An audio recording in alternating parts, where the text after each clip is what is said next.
So you want to get more flexible, but every time you stretch or you mobilize, the same question comes up. Am I doing this right?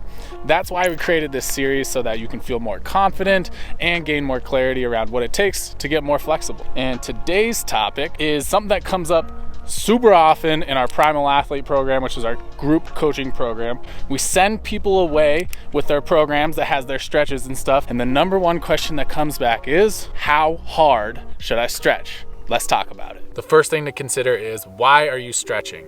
We're all busy. We don't have tons of time to be spending on this stuff. So this video is all about how to gain flexibility in the most efficient and effective ways possible. If you're stretching to feel better or warm up for a workout, then this video may not apply. Everyone's body, training history, injury history is unique. So when you're deciding how hard you want to stretch, you should take all these things into consideration. The first and most obvious one to take into consideration is, how much training have you done for flexibility in the past? Because just like strength training, the more you've done, the harder you can push. Your nervous system starts to adapt to what you've been doing to it. So if you've done a lot of flexibility training in the past, then you can definitely push yourself harder than someone who hasn't. And as you gain experience, as you start gaining flexibility, you'll be able to start pushing harder. You'll find layers and layers that you can push through. The next attribute to take into account is the relative strength of the muscle group you're stretching. So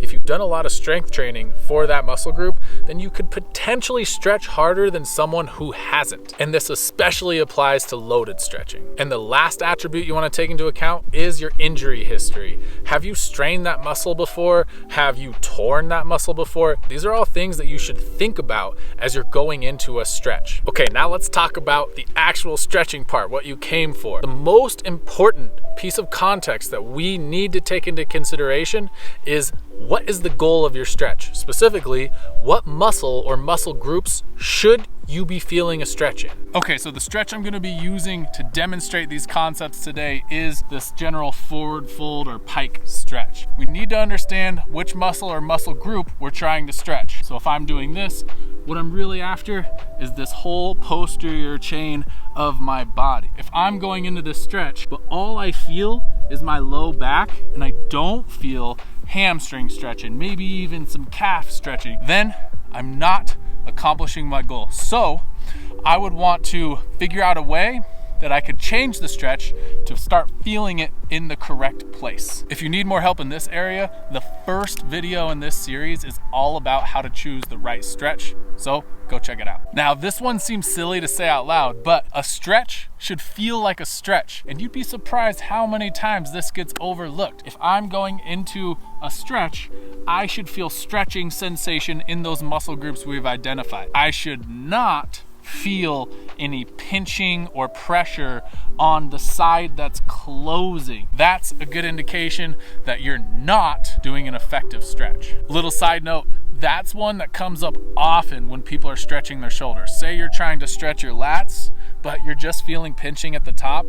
That's gonna be really counterproductive for you. So if you want more help with that, made a video for you about stretching your shoulders. Go watch that one, it should help you out. We want to get the most amount of length from the muscles we're stretching with the least amount of intensity. Now, intensity is good, but we don't want to just use more intensity without getting more stretch. So what that would look like is, if I'm pulling, trying to go deeper into this, and I can get this far right here. If I pull harder and I don't go any further, then there's no point in pulling harder right now. This is because the goal eventually is to be able to go into these positions without actually needing any intensity. We wouldn't want any external forces. We could just go into them passively. So we want to use less and less intensity over time at the same position. Okay, now we understand what we're stretching and how we're gonna stretch it. Let's get to the point where we're in the stretch.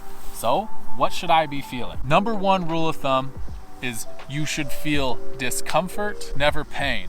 But pain is all relative, and you can get used to anything. One way that we check in with our pain level or discomfort level is to check in with our breathing. So if I'm in a stretch, if I can maintain normal breathing into my abdomen, then I'm probably doing okay.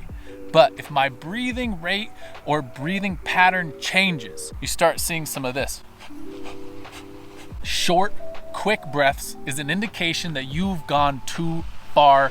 You've pushed into an intensity that your body can't handle. And the risk you run is, of course, injury, but also you may actually stall your progress because your body will start recognizing that position as a threat. It doesn't recognize it as something it wants to do. It's something it's scared to do. We want your body to start accepting these positions so that you can go into them easier. So now that you have a way to understand if you're stretching too hard, I want to encourage you to actually explore how hard can you really push yourself before your breathing changes. Because the thing we see the most often is that people don't push themselves hard enough into stretches. Stretching should feel highly uncomfortable. And if you're doing it right, you should notice that you can go deeper into a stretch throughout the duration of the stretch itself, but then also if you repeat a stretch throughout a workout, you should be getting deeper each time. So I'll take you through what a real life example of this looks like with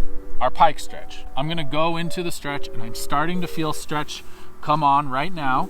And I'm gonna push myself a little further to the spot where I'm starting to feel a good amount of discomfort. So I'll hang out here for a few breaths, and then I'm gonna see if I can go deeper again without my breathing pattern changing. And I can. So I'll keep going. And now I'm getting to this point where if I were to go any further, my body would tense up. So I'll stay here and I'll take a few more breaths. And on an exhale, I'll go even deeper. And again, I'm approaching that spot where my body is wanting to tense up, so I'll stay here and breathe, and I think you get the idea. If you're stretching for flexibility gains, you have to be pushing yourself. It should not be relaxing. So by the end of a set of a stretch, you should be a little fatigued, if not out of breath. Here's a couple pro tips you can use to get deeper into stretches. I made a whole video about these. It's number 2 in the flexibility series, so you can check that out. But quickly, let's talk about them. So if you're going into a stretch, you can contract the muscle group that would actually pull you deeper into the stretch. So if I'm here, I'm going to contract the muscles on the front of my hip to pull me deeper into this stretch. And the second one is using a contract relax method, where I would do the opposite. I go into my stretch, but then while I'm in my stretch, I try to contract those muscles I'm stretching, so I could grab on here and I could try to push down into the ground, but my arms don't let any movement happen. And then when I relax and try to go deeper into my stretch, you may find you can go far deeper. That's how you get more flexible. Treat it like strength training in multiple ways. Strength training should be uncomfortable and intense, and you should also be doing these 2 to 3 times a week, just like strength training, and doing them for multiple sets so that you can give yourself a lot of stimulus to force your body to change. As always, we really appreciate you guys watching our videos. If you have any more topics you'd like to see discussed on video, please comment them below. Like, subscribe, hit the notification bell, and we'll see you in the next video.